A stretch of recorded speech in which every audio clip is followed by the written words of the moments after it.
ప్రభువైన యేసుక్రీస్తు నామములో ఈ ఉదయకాల సమయంలో మీ అందరికీ నా వందనాలండి. అందరూ బాగున్నారు అనుకుంటున్నాను. చిన్న ప్రార్థన చేసుకొని పాట పాడి దేవుని నామాన్ని మహింపరచుకున్నామండి. మా పరలోకపు తండ్రి, పరిశుద్ధుడా, ఈ పరిశుద్ధమైన శ్రేష్టమైన నామాన్ని బట్టి ఉదయకాల సమయంలో కృతజ్ఞతాస్తుతులు చెల్లిస్తూ ఉన్నాం. ప్రభువా, ఈ పరిశుద్ధ లేఖనాన్ని ధ్యానం చేసుకునేటువంటి విషయంలో మా సహోదరులందరితో కూడి కుటుంబాల్లో, గృహాల్లో ఉదయకాల సమయంలో నీ మాటలు ఒక రవ్వంతా విని మేలు పొందినట్లుగా సహాయం ఇచ్చేయము. ఈ అవకాశాన్ని కల్పించినందును బట్టి మిమ్మల్ని స్తుతిస్తూ ఈ దీవెనలు యేసు నామములో అడిగి వేడుకొనుచున్నాము తండ్రి, ఆమేన్. పాట పాడుకుని దేవుని నామాన్ని మహింపరుద్దామండి. మాలో నీ ప్రేమను వెలిగింపతలచి అనే పాట పాడుకుందాం. మాలో నీ ప్రేమను వెలిగింపతలచి ఆలోకమును విడచి లోకమునకు అరుదెల్చినవా నీ ప్రేమనే చూచితే, నీ ప్రేమనే చూచితే. నీ కాలగతులు, నీ కాలు చేతులు, నీ దివ్య శిరము అల్లాడి ముళ్ళ బాధతో కళాంక గుణశీలుడా. నీ కాలు చేతులు, నీ దివ్య శిరము అల్లాడే ముళ్ళ బాధతో కళాంక గుణశీలుడా. ఈ లోకమునకు అరుదెల్చినవా నీ ప్రేమనే చూచితే, నీ ప్రేమనే చూచితే, నీ ప్రేమనే చూచితే, నీ ప్రేమనే చూచితే. శాపముదను మా పాపాలు మోసి సకలము విడినావ దేవా, తిలకింతు నీ త్యాగము. శాపముదను మా పాపాలు మోసి సకలము విడినావ దేవా, తిలకింతు నీ త్యాగము. ఈ లోకమునకు అరుదెల్చినవా నీ ప్రేమనే చూచితే, నీ ప్రేమనే చూచితే. నా కాలగతులు నీ చేతిలోన వికసించన నాథా, అటగాంతు క్షమనాథా. నా కాలగతులు నీ చేతిలోన వికసించన నాథా, అటగాంత క్షమనాథా. ఈ లోకమునకు అరుదెల్చినవా నీ ప్రేమనే చూచితే, నీ ప్రేమనే చూచితే. మాలో నీ ప్రేమను వెలిగింపతలచి ఆలోకమును విడచి ఈ లోకమునకు అరుదెల్చినవా నీ ప్రేమనే చూచితే, నీ ప్రేమనే చూచితి. మరొకసారి ప్రభునామంలో వందనాలండి. ఈ దిన ధ్యానాంశము కొద్దిగా చదువు లేనటువంటి వాళ్ళకి ఇబ్బందికరంగా ఉంటుంది కానండి, ఏమాత్రం బైబిల్ చదువుకునేటువంటి అలవాటు ఉన్నా, బైబిల్ మీద అవగాహన ఉన్నా, చదువు ఉన్నా, ఆలోచిస్తే పరిశుద్ధ గ్రంథాన్ని చక్కగా మనం అర్థం చేసుకోవటానికి ఉపయోగపడే అంశం. సత్యవాక్యమును సరిగా విభజించుట ఈ అంశం పేరు. అయితే ఇది ఏ మనసుతో మనం చూడాలి అంటే, పరలోకంపై దృష్టి ఉంచిన వారికి ఎవరికైనా సరే మన యందున్న ఈ యొక్క అంశము, ఈ విషయము మినహాయించి ఏ విషయము ప్రాముఖ్యమైనది కాదు.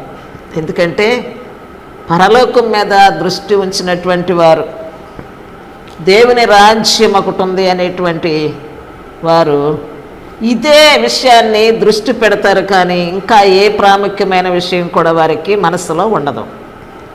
రక్షింపబడ్డటకు ఏమి చేయవలెను అని వారెన్నడూ కూడా అర్థం చేసుకోలేదు చాలామంది ప్రజలు. అసలు రక్షణ పొందాలంటే నేనేం చేయాలనేటువంటి అడిగేవారు ఎవరున్నారు ఈ దినాల్లో అంటే చాలా అరుదు. చాలామంది అనేక సమస్యలను తట్టుకోలేక దేవుడి దగ్గరికి వచ్చేవాళ్ళు, అనేక వ్యాధి బాధల ద్వారా దేవుడి దగ్గరికి వచ్చేవాళ్ళు. కానీ అంతా బాగుండగా, అన్నీ మరి చక్కగా ఉండగానే సమయాన్ని సద్వినియోగం చేసుకొని మరి ముందుగానే దేవుని యొక్క సన్నిధిని రక్షించబడాలి, నేనేం చేయాలనేటువంటి అడిగేటువంటి వారు చాలా అరుదుగా ఉన్నారు. కాబట్టి మరి ఈ యొక్క అంశాన్ని మనం అర్థం చేసుకోవటానికి, మరి ఈ కారణాన్ని మనం అర్థం చేసుకుని మన ఆత్మ సంబంధమైన గృహాన్ని కట్టుకోవాలి. చాలామంది అర్థం చేసుకోలేక ఈ ఆత్మ సంబంధమైన గృహాన్ని కట్టుకోకపోగా ఉన్నదాన్ని పోగొట్టుకునేటువంటి పరిస్థితిలో ఉన్నారు ఈ రోజుల్లో. చాలామంది యథార్థవంతులైన స్త్రీలు, పురుషులు మరి దేవుని వాక్యాన్ని సరిగా విభజించుటలో మతపరమైనటువంటి భాగాలు వీరిని వేరు చేయుచున్నవి. వీరి ఉద్దేశం మంచిదే, బైబిల్ చదవాలి, నేర్చుకోవాలి అనేటువంటి ఉద్దేశం మంచిదే. కానీ కొన్ని మతపరమైనటువంటి తెగలు ప్రారంభమయ్యి మరి ఈ విభాగాల ద్వారా వీరిని యథార్థత నుండి తప్పించేటువంటి పరిస్థితులు కనబడుతున్నాయి. కాబట్టి మన చేతిలో పరిశుద్ధ గ్రంథాన్ని దేవుడు ఉంచాడు. ప్రతి లేఖనములోని ప్రతి వచనం ప్రతి సరైన స్థానంలో ఉంచి మరి చదివినట్లయితే ఆ యొక్క గ్రంథము మనకు సహాయపడుతుంది. ప్రతి వచనాన్ని ప్రతి సరైన స్థానంలో ఉంచి చదవాలి. అంతేగాని మనకు తోచినట్టుగా మనం చదివి మరి మనకు అర్థం కాలేదు అని చెప్పేసి నిరాశ పడకూడదన్నమాట. ఈ జ్ఞానాన్ని ఉపయోగించాలి. అనేక నిబంధనలు ఉన్నాయి మన మధ్యలో పరిశుద్ధ గ్రంథంలో. ఈ నిబంధనలను ఒక్కొక్కటిగా పరిశీలించి స్పష్టంగా సహజ సిద్ధమైనటువంటి విభజన ఒకటి ఉంది. ఈ సత్యవాక్యాన్ని విభజించి చక్కగా ఏ కాలానికి ఆ కాలంలో దేవుడు మనుషులకు ఏమి తెలియచేసి ఉన్నాడో స్పష్టమైన నిబంధనలు పరిశుద్ధ గ్రంథంలో ఉన్నవి. ఈ పరిశుద్ధ గ్రంథమునందు రెండు ప్రధాన భాగాలు ఉన్నాయండి. ఒకటి క్రొత్త నిబంధన, రెండవది పాత నిబంధన. దీనిని నిబంధన అనగా వీలునామా అని అర్థం. పాత వీలునామా, క్రొత్త వీలునామా. మరి వాస్తవంగా ఇది 66 పుస్తకాలు కలిగినటువంటి గ్రంథాలయం. ఇందులో 8 భాగాలుగా మరి విభజించి మనం చదివినట్లయితే ధర్మశాస్త్ర గ్రంథములు ఎక్కడున్నాయి, అలాగే చరిత్ర ఎక్కడుంది, పద్యభాగములు ఎక్కడున్నాయి, ప్రవక్తల గ్రంథాలు ఎక్కడున్నాయి, సంఘ చరిత్ర ఎక్కడుంది, యేసుక్రీస్తు యొక్క జీవిత చరిత్ర ఎక్కడుంది అని మనం ఆలోచన చేసినట్లయితే ఒక విడివిడిగా నేను కొన్ని పుస్తకాలను విభజించి మీతో నేను చెప్పాలనుకుంటున్నాను. మీ దగ్గర రాసుకోగలిగినటువంటి విధానం ఉంటే ఓ పెన్ను, నోట్స్ తీసుకుని చక్కగా రాసుకోవలసిందిగా ప్రభు పేరట మనం చేస్తూ ఉన్నాను. ధర్మశాస్త్ర గ్రంథంలోని పుస్తకములు 5 ఉన్నాయండి. ఈ 5 ఆది కాండము నుండి ద్వితీయోపదేశ కాండము వరకు 5 పుస్తకాలు కూడా ధర్మశాస్త్రము పుస్తకములు అని వ్రాయబడి ఉంది. ఈ ధర్మశాస్త్రము ఎవరికి ఇవ్వబడింది? ఈ 5 పుస్తకాల్లో ఉన్న ఇశ్రాయేలీయుల జనాంగానికి ఇవ్వబడింది. ఎవరి ద్వారా ఇవ్వబడింది అనేటువంటి విషయాన్ని కూడా మనం చూద్దాం. ద్వితీయోపదేశ కాండము తర్వాత చరిత్ర గ్రంథములు ఉన్నవి 12 పుస్తకములు. అవేంటంటే యెహోషువ నుండి ఎస్తేరు వరకు ఈ 12 పుస్తకాలు కూడా చరిత్రను తెలియచేస్తూనే అన్నమాట. తర్వాత మూడవది ఏంటంటే పద్యభాగము అనే 5 పుస్తకాలు ఉన్నాయి. యోబు నుండి మరి పరమగీతం వరకు. యోబు గ్రంథము, కీర్తనలు, సామెతలు, ప్రసంగి, పరమగీతములు అనేటువంటి ఈ పుస్తకాలు కూడా పద్యభాగములు అంటారు వీటిని. ప్రవక్తల గ్రంథములు యెషయా నుండి మలాకి వరకు 17 పుస్తకాలు ఉన్నవండి. ఈ 17 పుస్తకాలను కూడా మనం ఒక్కొక్క పుస్తకాన్ని చదివితే కొన్ని విషయాలు మనకు అర్థమవుతాయి.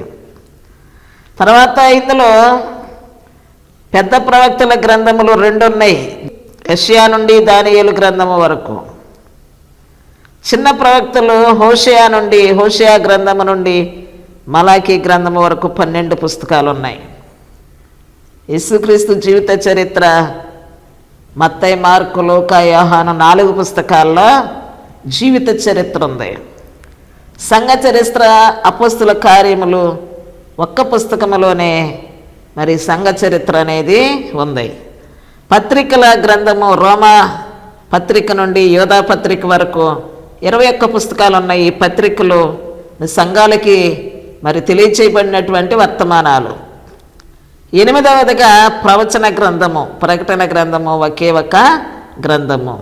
ఈ 8 గ్రంథాలుగా విభజించబడినటువంటి ఈ 66 పుస్తకాల ఈ 2 నిబంధనల ఈ గ్రంథాన్ని మనము కాల విభజనలో, అంటే ఏ కాలంలో ఎవరు ఉన్నారు, వాళ్ళకి ఏమి తెలియచేయబడింది అనేటువంటి విభజనను మనం చూసినట్లయితే 14 కాలాలుగా మనం దీనిని చూడవలసినటువంటి అవసరం ఉంది.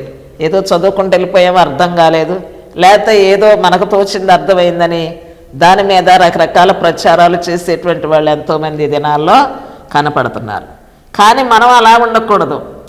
నేను చెప్పినట్లుగా ఈ యొక్క విభాగాలని మనం పరిశీలనగా చదువుతూ ఉంటే చక్కగా మనం అర్థం చేసుకోవటానికి సహాయపడేటువంటి విధానం ఇది. ఈ 14 కాలాల్లో ఎవరెవరో ఏ విధంగా మరి ఎవరిని దేవుడు ఏ విధంగా నడిపించాడు, ఈ కాలాల్లో ఏం జరిగింది అని మనం ఆలోచన చేసినట్లయితే ప్రతి వ్యక్తిని ఒక సంఘటనను వాని సరి అయిన కాల మార్గములలో పరిశుద్ధ గ్రంథమును చదువుట మనకెంతో సులువుగా ఉండును. పరిశుద్ధ గ్రంథమును ఒక మొత్తముగా చదివినట్లయితే కాలక్రమేణా జరిగిన సంఘటనలు స్వభావ సిద్ధముగానే 14 వేరు విభాగాలుగా ఉన్నట్లు మనం చూడగలం. చాలామందికి ఈ విషయాలు అర్థం కావు, ఎవరు బోధించను కూడా బోధించరు. ఏదో మనకు నచ్చిన ఒక ఇలా చేయబెట్టి ఒక వాక్యాన్ని తీసుకోవటం, చదువుకోవటం, వెళ్ళిపోవటం జరుగుతూ ఉంటుంది చాలామందిలో. కొంతమంది అయితే వరుసనే ఆదికాండం దగ్గర నుండి చదవటం మొదలుపెట్టి కొన్ని పేర్లు తెలియక, కొంత అర్థం కాక దాన్ని ఆగిపోయేటువంటి వాళ్ళు మళ్ళా ఇంకొక పుస్తకాన్ని మొదలుపెట్టి మరలా అక్కడ ఆగిపోయి అర్థం కాలేదనేటువంటి నిరాశపడేవాళ్ళు చాలామంది ఉన్నారు ఈ దినాల్లో. కాబట్టి మొదటి కాలాన్ని మనం చూసినట్లయితే అక్కడ మనకు ఆదాము కనపడతాడు. తర్వాత మనం చదువుకుంటూ వస్తూ ఉన్నట్లయితే జలప్రళయం కనపడుద్ది. ఆదాము నుండి జలప్రళయం వరకు కూడా ఒక కాలం. ఈ కాలంలో ఏం జరిగింది, వ్యక్తులు ఎవరున్నారు అని చెప్పి మనం చదివితే అక్కడ ఒక చక్కని సంఘటనలు మనకు అర్థమవుతూ ఉంటాయి అన్నమాట. జలప్రళయం నుండి బాబేలు గోపురం వరకు ప్రజలెవరు, అక్కడ ఏం పనులు చేశారు, దేవుడు వారితో ఏం మాట్లాడుతూ వచ్చాడనే విషయాన్ని మనం గమనించినట్లయితే ఇదొక కాలం. జలప్రళయం నుండి బాబేలు గోపురం వరకు కూడా ఒక కాలం. అక్కడ ప్రజలు, అక్కడ యొక్క పనిపాట్లు, అక్కడ దేవుడు మాట్లాడిన తీరు ఇలా ఉంటుంది ప్రతి కాలంలో కూడా. బాబేలు గోపురం నుండి అబ్రహామును దేవుడు పిలిచే వరకు కూడా ఒక కాలము. ప్రారంభ దినాల్లో ఆదామును దేవుడు తన యొక్క నోటితో పిలిచాడు, అలాగే అబ్రహామును కూడా ఆయన పిలిచాడు. అలాగన మరి కుటుంబ పెద్దలతో దేవుడు మాట్లాడుతూ ఉన్నట్లుగా మనం గమనిస్తూ ఉండాలి. ఇక్కడ దేవుడు అబ్రహామును పిలిచిన తర్వాత అక్కడ నుండి ఐగుప్తులో ప్రవేశించే వరకు ఒక కాలము. ఐగుప్తు నుండి చెరలో ప్రవేశించడం జరిగింది. 430 సంవత్సరాలు సుమారు చెరలోనే ఉన్నారు. తర్వాత 40 సంవత్సరాలు అరణ్య ప్రయాణంలో ఉన్నారు వీరు. తర్వాత న్యాయాధిపతుల కాలం వచ్చింది, ఐక్యరాజ్యం వచ్చింది 8వదిగా. విడిపోయిన రాజ్యం కూడా అక్కడ కనబడుతూ ఉంటుంది. మరలా బబులోను చెర వచ్చింది. 10 అంశాలు, 10 కాలాలుగా ఇక్కడ 10 సంఘటనలు మనం చూస్తూ ఉన్నాం అన్నమాట. అయితే బబులోను చెర నుండి విడుదల పొందినటువంటి కాలం ఉంది. 2 నిబంధనల మధ్య మౌన కాలము కూడా ఉంది. బైబిల్లో పాత నిబంధనకు క్రొత్త నిబంధనకు మధ్య ఒక ఖాళీ పేపర్ ఉంటుంది. దేవుడంట ప్రజలతో మాట్లాడని ఆ పేపరు మౌన కాలానికి గుర్తు. దాని సమయం ఎంతంటే సుమారు 400 సంవత్సరాలు దేవుడు అసలే మాట్లాడలే ఎవరితో కూడా. యేసుక్రీస్తు జీవిత చరిత్ర 33.5 సంవత్సరాల కాలం. సంఘస్థాపన నుండి లోకాంతము వరకు కూడా మరి క్రీస్తు ప్రభు యొక్క పాలనలో జరుగుతూ ఉన్నట్లుగా పరిశుద్ధ గ్రంథం మనకు తెలియజేస్తూ ఉంది. బైబిల్ మొత్తమును మనం అనుసరించుటకు వ్రాయబడలేదని మనం మనసులో గుర్తుంచుకోవాలి. బైబిల్ మొత్తాన్ని మనం అనుసరించాలి అంటే ఇప్పుడు నోవాకులాగా వాడలు తయారు చేయాలి, మందసాలు కట్టాలి, బలిపీఠాలు కట్టాలి, బలులు అర్పించాలి. కాబట్టి ఆయా కాలాల్లో ఆయా రీతిలుగా దేవుడు తన ప్రజలకు ఆజ్ఞాపించిన విధానాలన్నీ వాళ్ళు చేసుకుంటూ వచ్చారు. యేసుక్రీస్తు వారు వచ్చిన తర్వాత, ఆయన పునరుద్ధానుడైన తరువాత మరి యొక్క సంఘ స్థాపన జరిగింది. దానిని కూడా మనం చదువుదాం.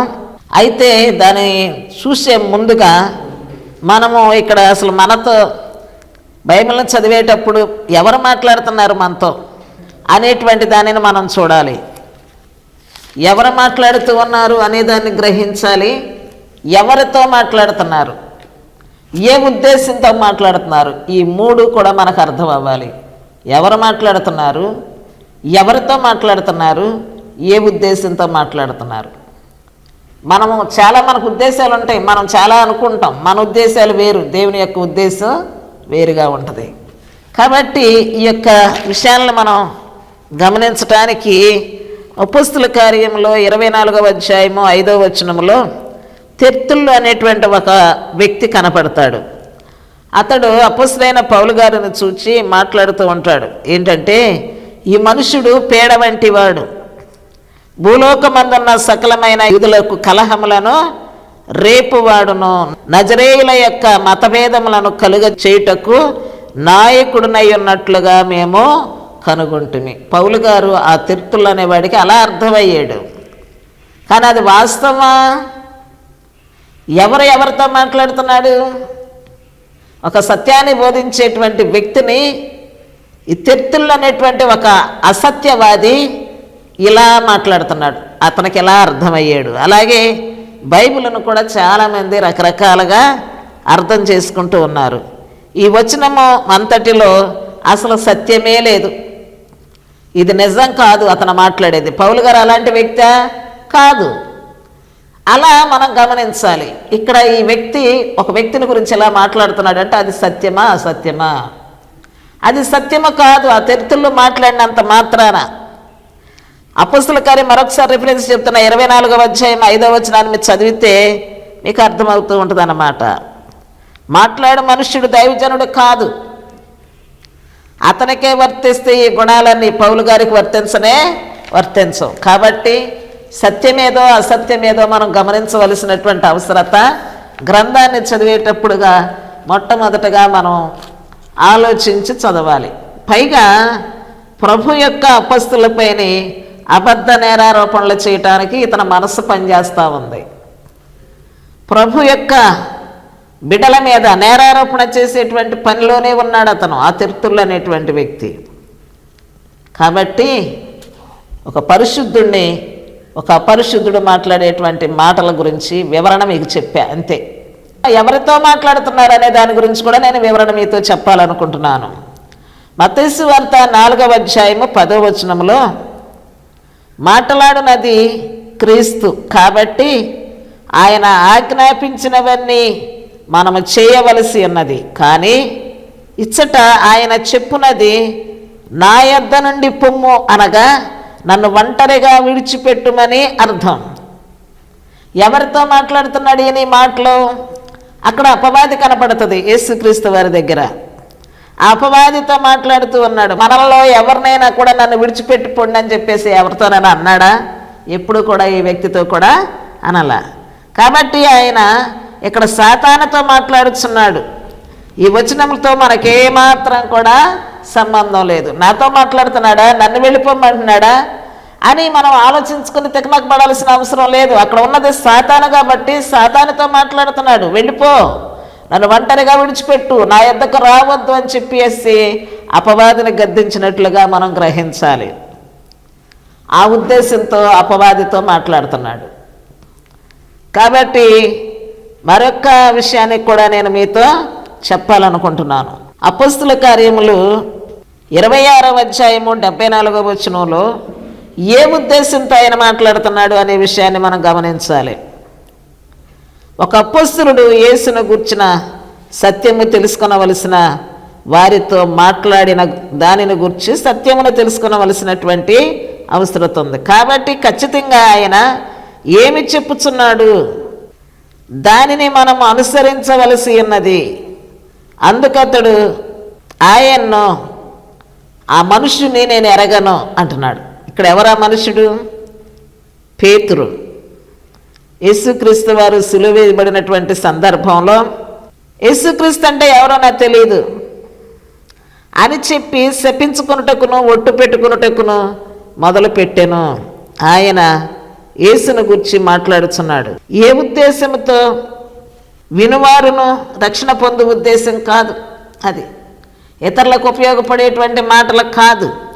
తన శరీరాన్ని తాను రక్షించుకోవడానికి. యేసు శిష్యుడంటే నాకేమీ ప్రమాదం జరుగుద్దు అని, అసలు ఆయన ఎవరో నాకు తెలియదు అని ఒట్టు పెట్టుకుంటకును శపించుకున్నటకును అతను ప్రారంభించాడు. ఇలాంటి విషయాలను మనం చదివేటప్పుడు గ్రహించాలి. ఏ ఉద్దేశంతో అతను మాట్లాడుతున్నాడు ఆ మాటలు? నువ్వు చనిపోతే నేను కూడా చనిపోతానన్నంత ఆ ఉద్దేశం ఏమైంది? ఆ ప్రారంభంలో ఉన్న ఉద్దేశం ముగింపులో లేదు. తనకు కూడా ఏ శ్రమ వస్తుందో, ఏ శిక్ష వస్తుందో, తనకు కూడా ఏమీ మరి నేరారోపణ మోపి ఏ ప్రమాదం నాకు వస్తుందని చెప్పి తన శరీరాన్ని తన ప్రాణాన్ని కాపాడుకునటానికి తన్ను తాను మరి అబద్ధమాడటానికి, యేసుక్రీస్తు ఎవరో నాకు తెలియదని తను తానే శపించుకోవటానికి ప్రారంభించాడు. కేవలం శరీరాన్ని రక్షించుకోవటానికి, ప్రాణాన్ని రక్షించుకోవటానికి అబద్ధం అక్కడ మాట్లాడుతున్నాడు. కాబట్టి ఏ ఉద్దేశం? అది శరీరాన్ని రక్షించుకునే ఉద్దేశం.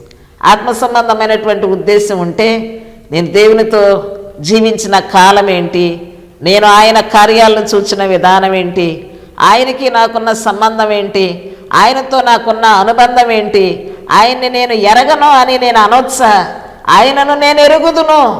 నేను ఎందుకు అబద్ధం ఆడుతున్నాను? నేనెందుకు నన్ను నేను శపించుకుంటున్నాను? శరీరం పనిచేస్తుంది.